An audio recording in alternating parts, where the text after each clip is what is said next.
Hey guys, welcome to resource point. आज हम लोग डिस्कस करेंगे विजन है इसकी करंट अफेयर्स जो कि हमारी मई मंथ की है।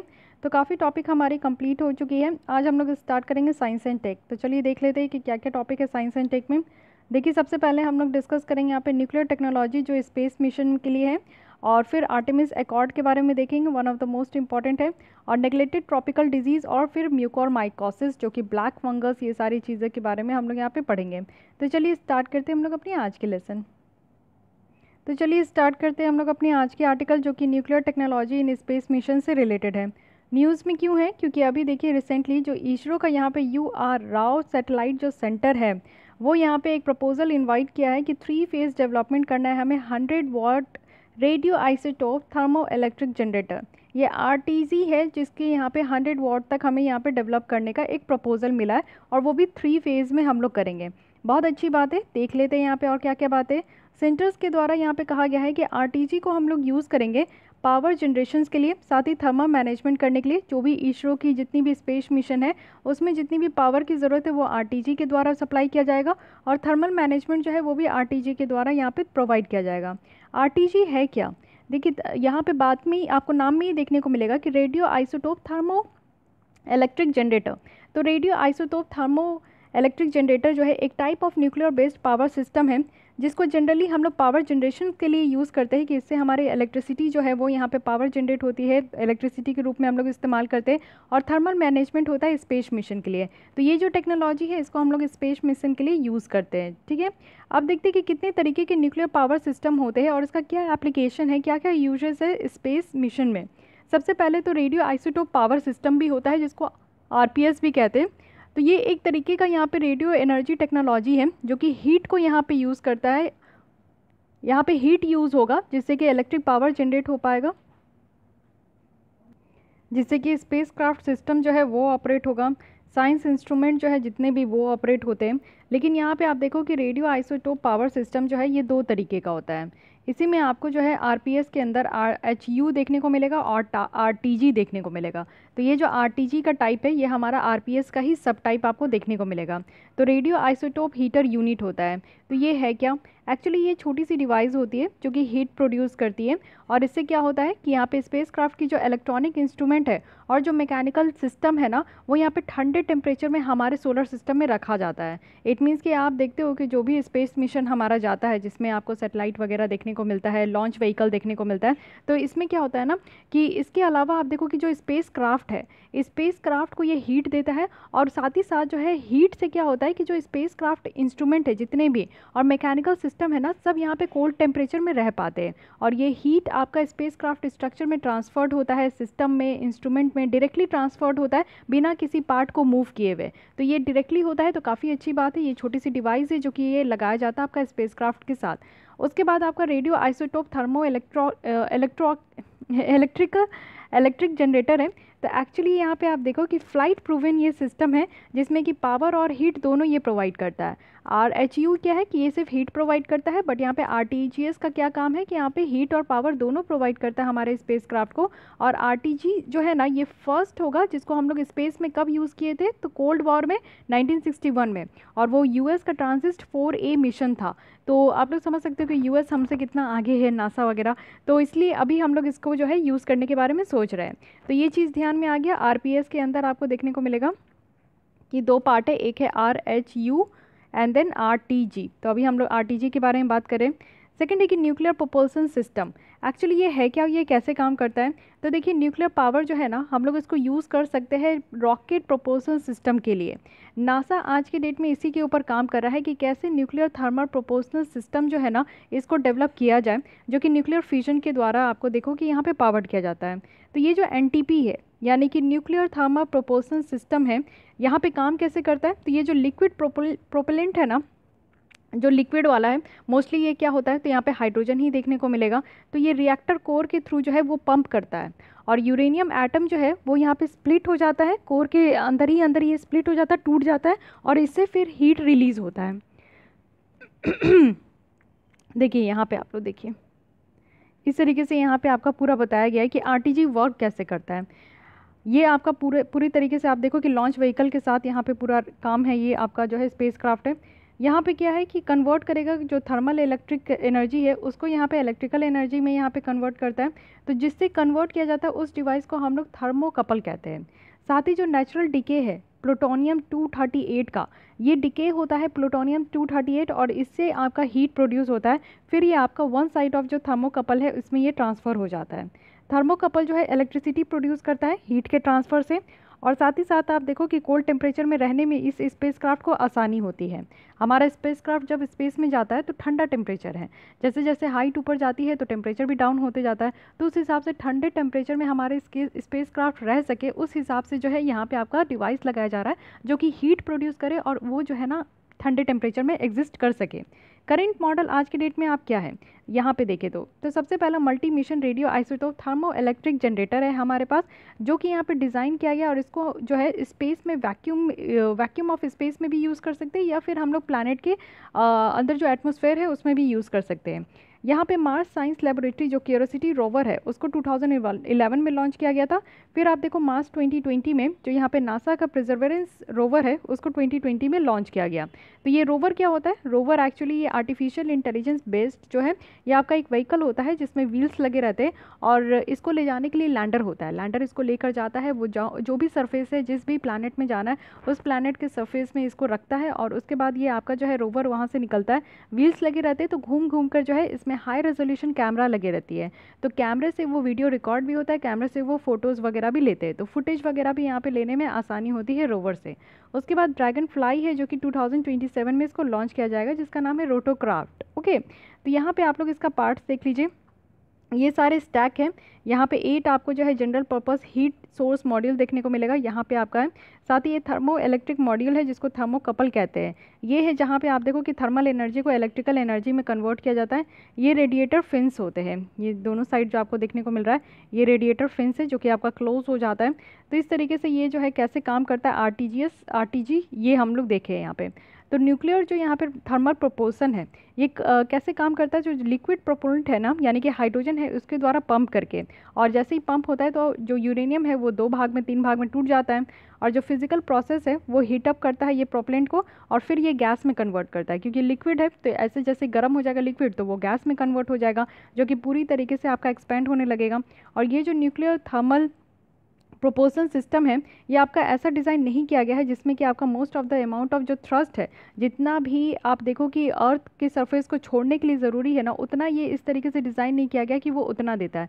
जब भी आप रॉकेट का देखते हो कि रॉकेट में बहुत तेज़ आग लगती है नीचे जब ये रॉकेट उड़ता है, तो यानी कि आप सोचो कि कितना ज़्यादा प्रेशर यहाँ पर लगाना होता होगा कि ये अर्थ सरफेस को छोड़ सके, क्योंकि आपको पता है कि हमारे अर्थ में ग्रेविटी है, कुछ भी आप ऊपर फेंकते हो तो वापस वो लौट के जो है नीचे आता है। लेकिन ये रॉकेट है जिसको इतना हाई प्रेशर और हाई थ्रस्ट की ज़रूरत है तब वो जाकर जो है हमारे अर्थ की ग्रेविटी को छोड़कर वो सीधे ऊपर जाता है और हमारे स्पेस के आगे निकल जाता है। तो ये चीज़ों की ज़रूरत होती है, लेकिन एनटीपी में इस तरीके से डिज़ाइन नहीं किया जाता है ना, इतना थ्रस्ट नहीं होता है इसके अंदर कि ये हमारे अर्थ सरफेस को छोड़ सके। इंस्टेड आप देखो कि इसको लॉन्च किया जाएगा स्पेस में, वो भी केमिकल रॉकेट के द्वारा। जब इसको पहले इसको टर्न कर दिया जाएगा उसके बाद जो है केमिकल रॉकेट के द्वारा ही इसको यहाँ से जो है हमारा लॉन्च किया जाएगा। तो इसके बारे में आपसे पूछा जा सकता है न्यूक्लियर थर्मल प्रोपल्सन सिस्टम के बारे में, तो इसके आप ये कंफ्यूज मत होइएगा कि हाँ ये इसमें बहुत ज़्यादा थ्रस्ट होता है जिससे कि हमारे अर्थ सरफेस को ये छोड़ सके, ऐसा नहीं है। लेकिन फिर भी हम लोग देखते हैं कि इस तरीके का न्यूक्लियर टेक्नोलॉजी को जो स्पेस में यूज़ किया जाता है तो उसका क्या बेनिफिट है। वहीं अगर आरटीजी की बात करें तो ये हाईली रिलायबल है, मेंटेनेंस फ्री है, क्योंकि आप देखो कि यहाँ पे कोई मूविंग पार्ट नहीं है, ऐसा कोई पार्ट नहीं है जिसको कि आपको यहाँ पे बटन वगैरह नहीं है या फिर ऐसा कोई पार्ट नहीं है जिसको आप लोग को ऐसे मूव करके जो है यहाँ पे कन्वर्ट करना हो लिक्विड से गैस में या फिर थर्मल एनर्जी से इलेक्ट्रिकल एनर्जी में कन्वर्ट करना हो, ऐसा कुछ भी नहीं है। ये डायरेक्टली यहाँ पे कन्वर्ट हो जाता है आरटीजी में। तो ये काफ़ी अच्छा यहाँ पे एक कह सकते हैं कि जो डायरेक्ट काम कर रहा है तो यहाँ पे फेलियर की चांसेस कम है। साथ ही आप देखो कि यहाँ पे अनेबल है कि हम लोग डीप स्पेस में जा सकते हैं, इंटरप्लैनेटरी ट्रैवल भी कर सकते हैं। न्यूक्लियर प्रोपेल्ड जो यहाँ पे रॉकेट होते हैं ना वो ज़्यादा से ज़्यादा फ्यूल एफिशिएंट होते हैं, ठीक है, यानी कि कम खर्चे होते हैं यहाँ पे फ्यूल में, और हल्के भी होते हैं। जितने भी केमिकल रॉकेट देखोगे ना उससे ये कम हल्के होते हैं यहाँ पे न्यूक्लियर प्रोपेलेंट। तो जितना हल्का होगा उतना आसान होगा इसको जो है स्पेस में जाने में, उतना कम टाइम लगेगा और उतना आसान होगा इंटरप्लैनेटरी ट्रैवल करने से। और साथ ही साथ आप देखो कि ये फास्टर भी ट्रैवल कर सकते हैं और इनका जो ट्रिप टाइम है वो कम लगेगा, क्योंकि हल्का है तो आप समझ सकते हो कि ज़्यादा तेज़ी से ये ऊपर जा सकता है, इसको उतना हाई प्रेशर थ्रस्ट की ज़रूरत भी नहीं पड़ेगी। तो इससे क्या क्या होगा कि काफ़ी बेनिफिशियल होगा हमारे ह्यूमन स्पेस ट्रैवल का, क्योंकि आपको पता है कि हमारा तो एक तो प्रोग्राम भी है गगनयान में जो कि 2022 तक जाएगा। 2021 दिसंबर में तो कहा गया है कि यहाँ पे 3 लोगों को स्पेस में भेजा जाएगा, बट देखते हैं कि क्या होता है। अभी तो हम लोग कोरोना से उभर ही नहीं पाए हैं, तो फिर ये सारी टेक्नोलॉजी पता नहीं कहाँ काम आएगी, देखते हैं क्या होता है। लेकिन यही चीज़ है कि ये आरटीजी को आप जानते हो कि इतना अच्छा ये आपका स्पेस क्राफ्ट है, तो ये काफ़ी बेनिफिशियल होगा, जिसमें कि ह्यूमन स्पेस ट्रैवल भी कर पाएंगे और एस्ट्रोनॉट को ज़्यादा से ज़्यादा एक्सपोजर मिलेगा वो हार्मफुल स्पेस के रेडिएशन से, जो कि काफ़ी कम हो पाएगा। यानी कि आप जानते हो कि ऊपर एक अलग टाइप का सूट पहनना पड़ता है एस्ट्रोनॉट को, जो कि दूसरे प्लानट में जाते हैं तो काफ़ी हार्मफुल रेडिएशन होती है, तो उनसे जो है उनके स्किन को, उनके माइंड को, सब चीज़ को सेव करना होता है, तो ये काफ़ी बेटर होगा। साथ ही आप देखो कि यहाँ पे इंटरप्लैनेटरी ट्रैवल आसानी से हो पाएगा। फर्स्ट जनरेशन का जो एनपीटी सिस्टम था, ये आपका टोटल मिशन जो है हाफ में ही कट कर देता था। वहीं अगर हम लोग देखें तो एडुकेट टाइम जो है वो मार्स सरफेस एक्सप्लोरेशन के लिए ही यहाँ पे रह गया था, तो ये काफ़ी बेटर होता है। ठीक है, आरटीजी की बात करूँ तो एक ऑल्टरनेटिव भी है यहाँ पे सोलर पावर का। सोलर पावर देखिए, हर एक सैटेलाइट जो जाता है उसमें एक सोलर पैनल लगा रहता है, जो कि यहाँ पे सूरज की रोशनी से वो अपना चार्ज होते रहे और उसी से जो है पावर मिलते रहे। तो सोलर पावर जो है स्पेस ऑब्जेक्ट के लिए एक ऐसा ऑप्शन नहीं है, यानी कि सही तरीके से डार्क साइड में तो ये ऑपरेट नहीं ना होगा। ये आपका जो आप देखते हो कि डार्क साइड में जिसमें सनलाइट नहीं आती है, तो फिर सोलर पैनल काम नहीं करता है। सोलर पैनल तो वहीं काम करेगा जहाँ धूप की रोशनी आएगी, तो उतने देर वो चार्ज होगा, फिर रात भर काम करेगा। तो यही प्रॉब्लम है कि सेलेस्टियल ऑब्जेक्ट का जो डार्क साइड है ना, वहाँ पे ये काम नहीं करता है, तो बेटर है कि आरटीजी वहाँ पे काम करेगा। साथ ही फ्लेक्सिबल लॉन्च विंडो भी है। आरटीजी की बात करें तो ये सोलर प्रॉक्सिमिटी के इंडिपेंडेंट भी है, यानी कि आराम से जो है इसको लॉन्च भी कर सकते हैं। साथ ही साथ आप देखो कि यहाँ पे कंटिन्यूस ऑपरेशंस जो है वो लॉन्ग ड्यूरेशन स्पेस मिशन में भी देखने को मिलेगा। आरपीएस फंक्शंस जो है वो एकदम से इंडिपेंडेंट है कि कैसे सनलाइट में चेंज होना है, टेम्परेचर में कैसे इसको चेंज करना है, चार्ज पार्टिकल रेडिएशन हो गया, ये सारी चीज़ों में जो है ना ये अपने आप जो है ये काम करने लगता है। ये ज़रूरत नहीं है कि इसको जो है ना ऐसे चेंज किया जाए। वे फॉरवर्ड में बताया जा रहा है कि जो हाईएस्ट स्टैंडर्ड ऑफ सेफ्टी है उसको मेंटेन करना ज़रूरी है। इट मीन्स कि हम लोग दोनों, यानी कि ह्यूमन और जो इन्वायरमेंट है, इन दोनों के माइंड में इस चीज़ को रखना होगा, इन दोनों को हम लोग को माइंड में रखना होगा कि हम लोग कंटामिनेशन रिस्क जो है उसको कम कर सकें। फॉर इंस्टेंस आप देखो कि एक सेटल बेस्ड जो कंपनी है जैसे अल्ट्रा सेफ न्यूक्लियर टेक्नोलॉजीज़ देखने को मिलेगा, वो यहाँ पे क्लेम किया गया है कि वो अपने एनटीपी इंजन को इस तरीके से डिज़ाइन किए हैं कि वो यहाँ पे क्रू को प्रोटेक्ट कर सकते हैं रेडियो एक्टिव पार्टिकल्स, यानी कि जब फ्लाइट के टाइम में इस तरीके से पार्टिकल्स से जब एक्सपोज्ड होते हैं ना, तो जितने भी क्रू मेंबर है वो वहाँ पे प्रोटेक्टेड रहेंगे। इस तरीके का डिज़ाइन किया गया है। तो वही बात की गई है कि हाईएस्ट स्टैंडर्ड ऑफ सेफ्टी होनी चाहिए जो भी टेक्नोलॉजी हमें बनानी है, लेकिन हमें ये ध्यान में रखना होगा कि हमारे जो लोग ऊपर स्पेस क्राफ्ट के साथ जाएंगे स्पेस में, तो उनको पूरी तरीके से सेफ्टी प्रोवाइड मिले। साथ ही हमें जो है यहाँ पे टेक्नोलॉजी जो है उसको मैच्योर करना होगा with fuel production, fuel element manufacturing और टेस्टिंग वगैरह सही तरीके से करना होगा। जैसे नासा के द्वारा आज के डेट में आप जानते हो कि वो ऐसे सिस्टम को देख रहे हैं जहाँ पे लो इनरिच्ड यूरेनियम का इस्तेमाल कर सके। साथ ही साथ यहाँ पे क्या है कि मल्टीपल स्टडी पाथ करना होगा, कॉस्ट बेनिफिट देखना होगा, रूट देखना होगा कि हम लोग एनटीपी फ्लाइट को किस तरीके से और बेटर तरीके से एग्जीक्यूट कर सकेंगे। साथ ही इंटरनेशनल कॉपरेशन और कोलैबोरेशन इस्टेब्लिश करने की ज़रूरत है। एक एफिशिएंट वे की ज़रूरत है जिससे कि हम लोग स्पेस न्यूक्लियर पावर डेवलपमेंट को फैसिलिटेट कर सके और जो इंटरनेशनल प्रोग्राम है उसको ऑर्गेनाइज कर सके और बेस्ट अचीवमेंट हम लोग यूज़ करें, वो भी पार्टिसिपेटिंग कंट्रीज़ के लिए। तो काफ़ी अच्छा है कि हम लोग अकेले ये काम कर रहे हैं, तो इससे बेटर है कि हम लोग इंटरनेशनल कंट्रीज़ की कॉपरेशन के साथ मिलकर काम करें। इससे क्या होता है, एक से भले दो, दो से भले तीन, तो इससे क्या होता है कि और डिफरेंट टाइप के आइडियाज़ मिलेंगे और कोई भी अगर इस तरीके की बुराइयां है या फिर कोई कमी है इस टेक्नोलॉजी में, तो वो भी यहाँ पे पूरी हो पाएगी। कंक्लूजन में बताया जा रहा है कि ये जो प्लान है स्पेस स्टेशन का सेटअप करने का, और जो first Indian human space flight mission है गगनयान का, और जो फर्स्ट इंडियन सोलर ऑब्जर्वेटरी है आदित्य L1, और जो सेकेंड इंडियन स्पेस टेलीस्कोप है XPoSat, Mangalyaan 2 to Mars, Chandrayaan 3 है हमारा, तो ये सब री अटेम्प्ट भी किया जाएगा। चंद्रयान 3 को फिर से री अटेम्प्ट करना है, जिसमें मून में जो लैंडर को लैंड कराना था वो बेटर तरीके से हो सके। और वेनस ऑर्बिटर मिशन है जिसको शुक्रयान कहा जा रहा है। तो इसरो के पास आप देखो कि एक मॉन्यूमेंटल जर्नी रहा है आज तक और आगे भी यहाँ पे होने वाला है, जिससे कि हम लोग ज़्यादा से ज़्यादा यहाँ पे रिमोट और चैलेंजिंग इन्वायरमेंट को और ज़्यादा एक्सप्लोर कर सकते हैं। इन सारे बैकड्रॉप के कारण भी आप देखो कि जो डिसीज़न है आरटीजी में इन्वेस्ट करने का और न्यूक्लियर थर्मा प्रोपोर्शन में इन्वेस्ट करने का, वो यहाँ पे इनएविटेबल देखने को मिल रहा है। तो यही सब बातें कही जा रही हैं कि जो यहाँ पे डिसीजन है इन्वेस्ट करने का ये सारे टेक्नोलॉजी में, तो ये इनेविटेबल है, यानी कि जो होना है वो तो होगा ही। देखते हैं क्या होगा। लेकिन काफ़ी यहाँ पे कहा जा रहा है कि अगर हम लोग यहाँ पे न्यूक्लियर टेक्नोलॉजी को यूज़ करते हैं स्पेस में, तो इससे क्या यहाँ पे चैलेंजेस है। तो सबसे पहले हमारे पास तो प्रॉब्लम यही है कि इस तरीके के एनपीएस को टेस्ट करने के लिए, इंफ्रास्ट्रक्चर क्रिएट करने के लिए हमारे पास इतना फिनेंशियल कॉन्स्टेंट नहीं है। साथ ही अप्रूवल लेने की ज़रूरत है कि जिससे हम लोग न्यूक्लियर टेक्नोलॉजी को स्पेस में जो है वो टेस्ट कर सके। साथ ही टेक्नोलॉजिकल चैलेंजेस भी हैं कि जो एनटीएस सिस्टम यहाँ पे डिज़ाइन किया जाएगा वो सही तरीके से काम कर सके। और साथ ही साथ एक्सेस है और अवेबिलिटी होना चाहिए न्यूक्लियर फ्यूल का, जिसमें कि हमारे यहाँ प्लूटोनियम 238 की यहाँ पे ज़रूरत है, तो देखते हैं इसकी अवेबिलिटी होनी चाहिए उस हिसाब से। साथ ही risk of radioactive contamination है कि रॉकेट एक्सप्लोजन के केस में अगर रॉकेट फट भी जाता है, किसी तरीके से एक्सप्लोड कर जाता है, तो काफ़ी ज़्यादा जो है कंटामिनेट होगा वो भी रेडियो एक्टिव का, और इस तरीके से हमारे एटमॉस्फेयर में हार्मफुल कंटामिनेशन की भी यहाँ पे रिस्क हो सकती है। तो दीज आर द चैलेंजेस। पहले तो यहाँ पे लैक ऑफ फाइनेंशियल एक्सेस है, अप्रूवल की ज़रूरत है, उसके बाद टेक्नोलॉजी चैलेंजेस भी है, और साथ ही साथ अवेबिलिटी है जो भी यहाँ पे फ्यूल वगैरह की ज़रूरत है, और उसके बाद जो है रिस्क है कि कंटामिनेशन का। तो 5 चैलेंजेस है, ये भी आप लोग को पता होना चाहिए। So this is all about this article. RTG के बारे में हम लोग यहाँ पे देखे हैं, radio isotope thermoelectric generator. ठीक है, तो ये याद रखिएगा कि न्यूक्लियर पावर सिस्टम में क्या क्या है, क्योंकि क्वेश्चन कहीं से भी बन सकते हैं।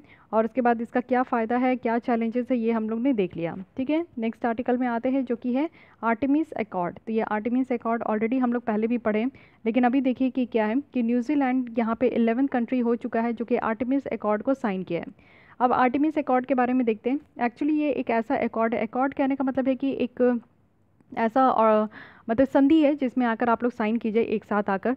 तो अगर आपको सही लगता है उसकी रूल्स रेगुलेशन तो आप लोग भी मिल सकते हैं। नासा के द्वारा एक्चुअली इसको 2020 में ये आपका अनाउंस किया गया है। और नासा किसका है, तो यूएस का। ठीक है, सिविल स्पेस एजेंसी के द्वारा इसको लाया गया है। ये एक सेट ऑफ गाइडलाइंस है जो कि जितने भी आर्टेमिस प्रोग्राम है क्रूड एक्सप्लोरेशन ऑफ मून के लिए, ये जो एग्रीमेंट है ये ल्यूनार एक्सप्लोरेशन होगा, उसके बियॉन्ड भी यहाँ पे जो है काम किया जाएगा। और बोथ इंटरनेशनल पार्टनर और कमर्शियल प्लेयर्स दोनों की यहाँ पे पार्टिसिपेशन के लिए ओपन रखा गया है। यानी कि इसमें कोई भी आ सकते हैं और एक्सप्लोर करने के लिए, अगर लगता है कि यहाँ पे हम लोग मून को ल्यूनार एक्सप्लोर करना चाहते हैं कि ज़्यादा से ज़्यादा हम लोग समझे कि हमारा मून कैसा है, क्या है, नहीं है।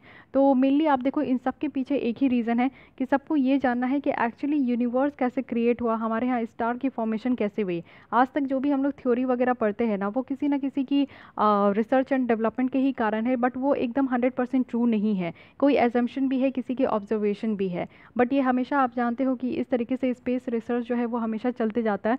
तो कहीं ना कहीं हम लोग ल्यूनार की अगर पूरी तरीके से डिटेल समझेंगे तो कुछ ना कुछ हमें यहाँ पे पता चल पाएगा कि हाँ बाकी और क्या चीज़ें यहाँ पे कनेक्टेड है। इस अकॉर्ड में आप देखो कि शेयर्ड विजन है, जिनको लगता है, जिस कंट्री को, जिस यहाँ पे प्राइवेट प्लेयर, कमर्शियल प्लेयर को लगता है कि वो यहाँ पे एक्सप्लोर करना चाहते हैं तो वो यहाँ पे आ सकते हैं। साथ ही grounded in the outer space treaty जो 1967 का था, उसी में ये शेयर्ड विजन है, जिसमें सेफ और ट्रांसपेरेंट इन्वायरमेंट यहाँ पे रखने की बात की गई थी। सिग्नेटरीज कौन कौन है, तो US, New Zealand, Australia, Canada, Italy, Japan, Luxembourg, Korea, UK और यूएई और यूक्रेन है। तो ये 11 कंट्रीज है, इसमें याद रखिएगा, भारत इसमें नहीं है अभी भी। मेजर स्पेस प्लेयर्स कौन कौन हैं, तो मेजर स्पेस प्लेयर्स जैसे आप देखो कि हमारा है, इंडिया का इसरो है, रशिया है, चाइना है, फ्रांस, जर्मनी, ये आज तक इस अकॉर्ड को अभी तक साइन नहीं किए हैं। यूरोपियन स्पेस एजेंसी की बात करें तो ये एक ऐसा ऑर्गेनाइजेशन है जो अभी तक इस अकॉर्ड को यहाँ पे ना साइन किए हैं, बट इन मेंबर ऑफ जो ईएसए के है, यूरोपियन स्पेस एजेंसी के, वो आपको देखने को मिलेगा कि हाँ यहाँ पे इसको साइन किए, बट ये ग्रुप साइन नहीं किया है, इसके कुछ मेंबर यहाँ पे साइन किए हैं। कोई बात नहीं, देख लेते हैं ये आर्टेमिस अकॉर्ड का यहाँ पे क्या क्या प्रिंसिपल है।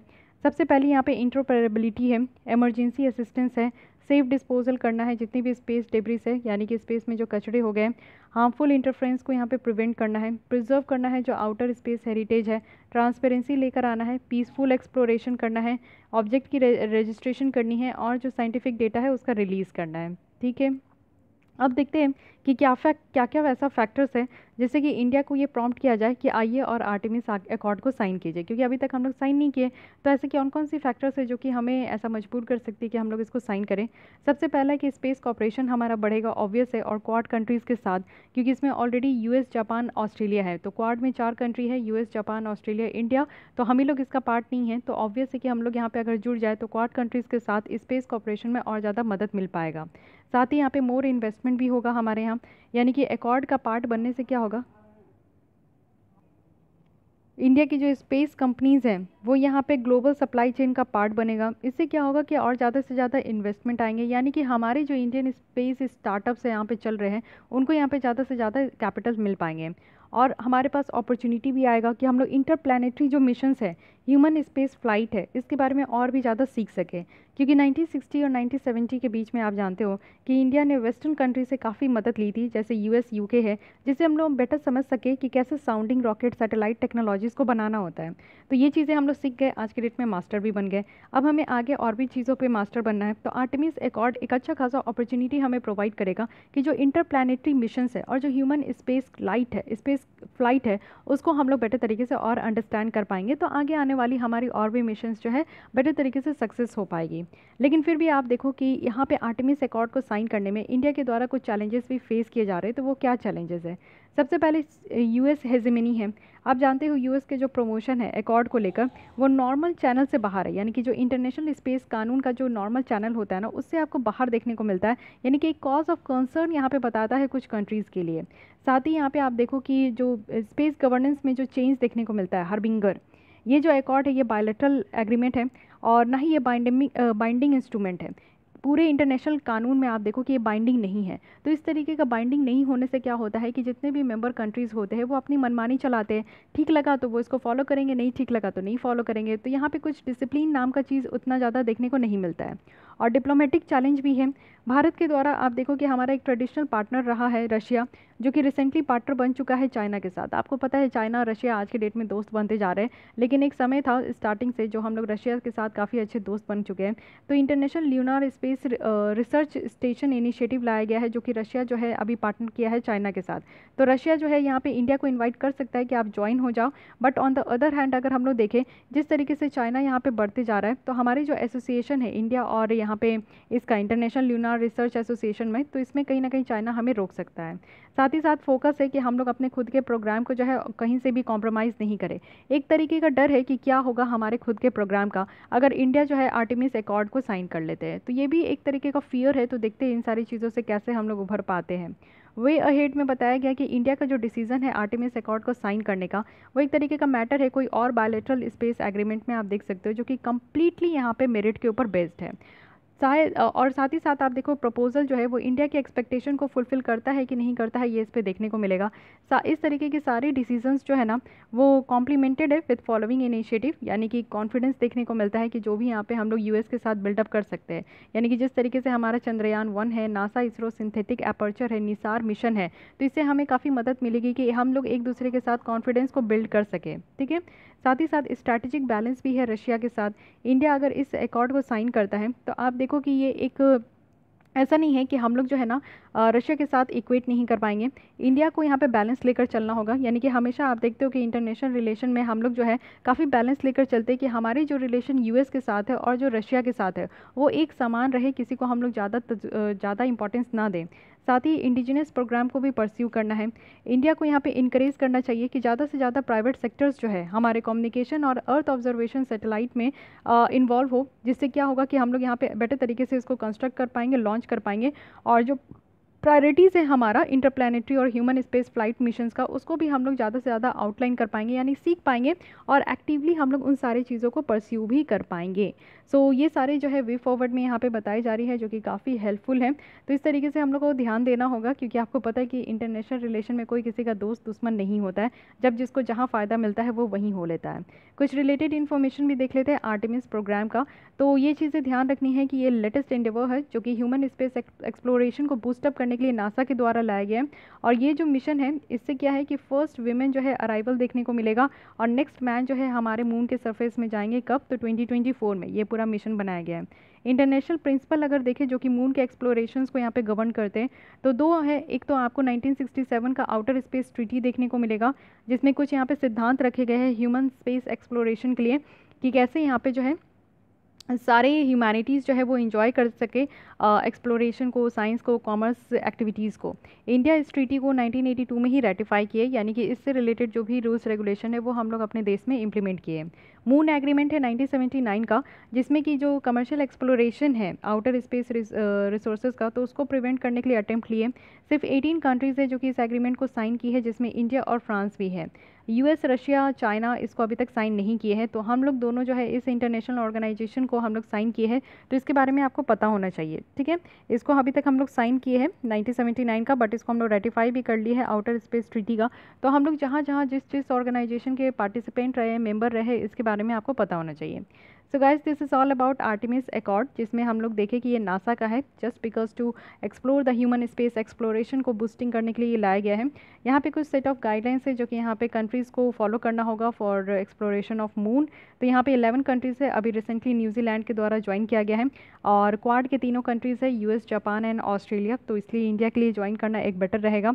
बट फिर भी यहाँ पे हम लोग देख लिए कि क्या क्या फैक्टर्स है जो कि हम लोग को बूस्ट कर सकता है। तो क्वाड कंट्रीज़ के साथ हमारे एक स्पेस कॉपरेशन में एक जो कॉपरेशन है वो इन्हेंस हो पाएगा, ज़्यादा से ज़्यादा इन्वेस्टमेंट आ पाएगा, और हमारे पास अपॉर्चुनिटी है कि हम लोग कुछ न्यू जो आज के डेट में चल रहा है इंटरप्लेनेटरी मिशन और ह्यूमन स्पेस क्राफ्ट, तो स्पेस फ्लाइट, इसके बारे में सीख पाएंगे। चैलेंजेस क्या है, यूएस हेजेमनी को लेकर है कि वो अपनी दादागिरी दिखाता है, बाइंडिंग नहीं है, डिप्लोमेटिक चैलेंज है, और साथ ही साथ हमें अपने खुद के प्रोग्राम पे फोकस करना चाहिए। वही हेड में बताया गया है कि हमें यहाँ पे दोनों के साथ जो है रिलेशन बैलेंस करके चलना होगा, शायद यूएस हो, चाहे यूएस हो या फिर रशिया हो, और जो यूएस के साथ कॉन्फिडेंस है वो हमारा बिल्डअप हो सकता है, हमारे खुद की जो प्रोग्राम है उसको हम लोग परस्यू कर सकते हैं, तो इस पर ध्यान देने की ज़रूरत है। ओके, सो आई होप कि आपको ये आर्टिकल अच्छी लगी हो। आज के लिए इतना ही रखते हैं, कल दो रेस्ट ऑफ द जो आर्टिकल है उसे हम लोग यहाँ पे कंप्लीट कर लेंगे।